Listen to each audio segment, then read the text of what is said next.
Alright, here I have as many, you could probably identify this. It was supposed to be Emerson's biggest flop that came out in the 20s. I think it was like 23 or something. My emblem, I don't have very much of it left.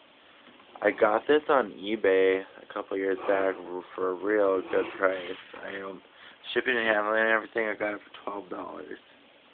So I got really lucky. Original cord still, original plug. Works good too. And in case you don't know what it is, it's an Emerson Seagull. It was supposed to be their cheapest piece of shit fan. One speed, you plug it in, it's on, you unplug it. And here's a plug shot.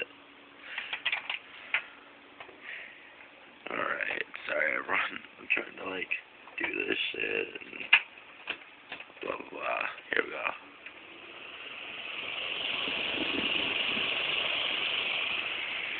Puts out an efficient amount of air, I guess.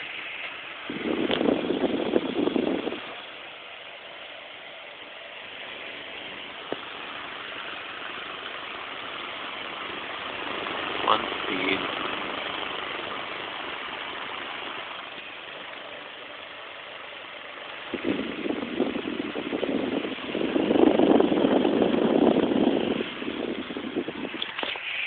Thanks for viewing my video, and please subscribe to my channel.